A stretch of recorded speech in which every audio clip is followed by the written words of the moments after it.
Part 2। তাছাড়া গাছ সৌন্দর্য বাড়ায়, ফুল ফল দিয়ে আমাদের খাদ্যের ঘাটতি পূরণ করে।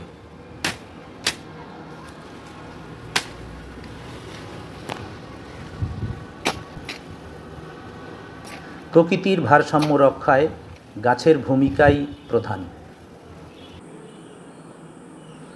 আসুন আমরা বেশি বেশি গাছ রোপণ করি এবং পরিবেশ এর প্রতি যত্নবান হই।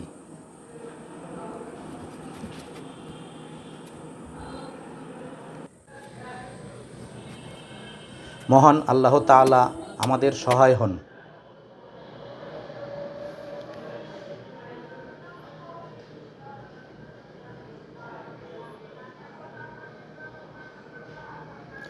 ভেজাল মুক্ত ফলে ভরে যাক আমাদের সমাজ।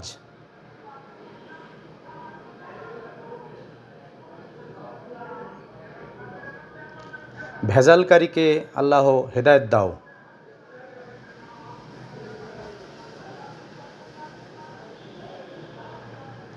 হেদায়েত না থাকলে ধ্বংস করো।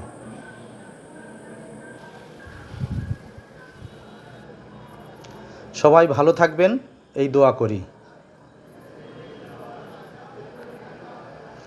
2 পর্বের ভিডিও 2টা দেখার জন্য ধন্যবাদ। আল্লাহ হাফেজ, শুভরাত্রি।